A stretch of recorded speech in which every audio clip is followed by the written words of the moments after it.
look at your income, your expenses, and your savings, and then do a stress test so that you get yourself secure.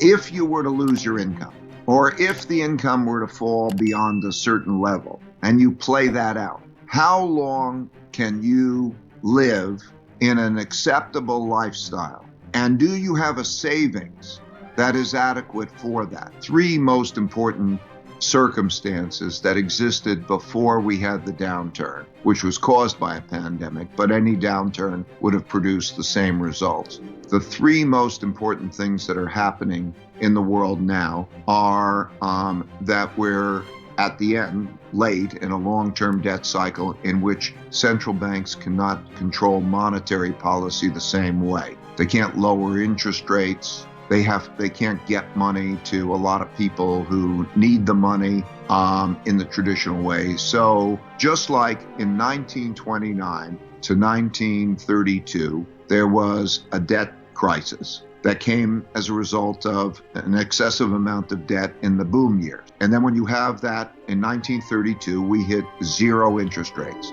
And when they hit zero interest rates in 32, like in 2008, central bank prints money and buys financial assets. The important thing to know about this crisis, and that it happened in the 1930s, is that in order to get the checks that we're needing, a lot of people, a lot of companies need checks. Now, where will those checks come from? So there'll be checks from the government. The type of support we're going to receive is two types of support. Where's all this money come from? So the government, when they say, I'm going to pay more for unemployment insurance, or I'm going to give you a loan for a small business, or so on, where do they get the money from? Well, they either tax it, but if they tax it, that's bad. So the government, they can borrow it. That's what a deficit is. The government runs a deficit. And then the question is, who's going to borrow it when everybody's financially strapped? And the Federal Reserve says they have the power to print money, and they will say, I will borrow it and I will lend you the money. So the Federal Reserve is lending the money, and it is also lending others the money. The important thing to know is that all that we think about money is not limited in any way, like there's a certain amount of money out there. It's all make-believe. It's all digital. So they can change the digits and then they can create money. Now that's an important consideration, because if they can create money so easily, how do we know it's going to be of value when they're creating a lot of it? That's one of the considerations that are being faced today. But the main thing to know about this, stepping back for the big picture, is that every individual, every company, and every government has a certain amount of money that comes in the form of income, a certain amount of expenses, and then a certain amount of savings. So you do individually, and all your listeners do. And it works the same way for everyone.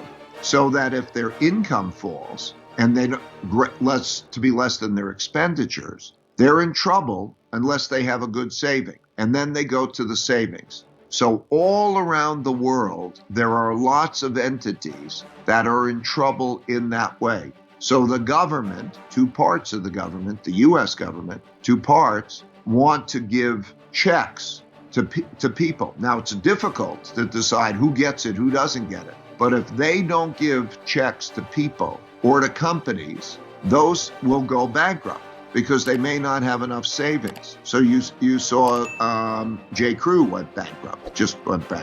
And you'll see others go bankrupt because they don't have enough. And so when they go bankrupt, then that's a whole other process. So in order to prevent that, they have to give money. And so they print money. We call it print. There's not even paper much. It's digitally create money. And then that comes in the form of loans. Yeah, the Federal Reserve will buy government bonds. So it's a transaction of buying it. And they will also buy private bonds. They might pick a company, many companies, and they'll say, I will buy your bonds, which is the equivalent, I will lend to you. And that's happened through history. So what we're going through is the same process as happened in the 1930 to 1945 period. So, as I was saying, there are three important things. That is one.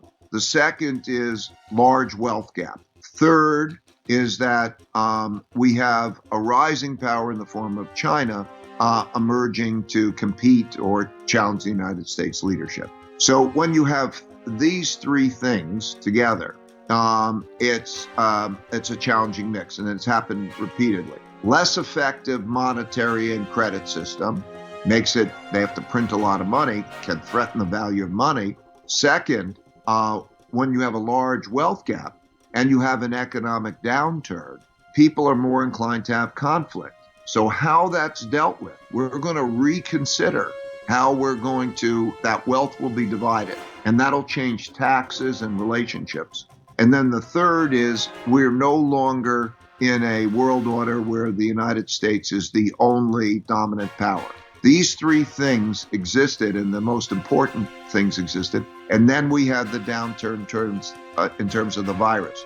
So you could think of the virus like being a tsunami that came, and if it went, and if we had no more of it, it still would have left a lot of economic damage. So in all different ways. So the economic damage has to be understood and dealt with. What you do is you calculate, if I lived in a simpler lifestyle and I had this amount of earnings, how many months or years could I live acceptably? Then you look at what do you put the money in? So in Germany, Hitler came in power in 1933, and he came in power in 1933 because there was a lot of internal fighting as to try to produce order, because everybody, the left and the right, the communists and the fascists, and they're all fighting about wealth, because everybody's fighting about wealth when you have a downturn.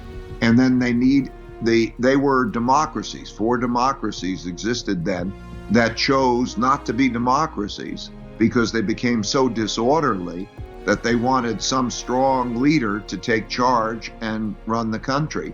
And then, of course, we had a bunch of those types of leaders, and then they had a war. That's how World War II happened. So when you look at that, that's kind of the political landscape. But back to the average man in terms of his finances, I would say the important thing is those 3 elements: to have a plan, and maybe to have a plan with both your family. How do you get down when things got tough, and then you have to look at what happens in policy. Well, policy depends on the person. Some people would understand more about policy than other people, so it depends on what they should do, depends on what they're able to do well.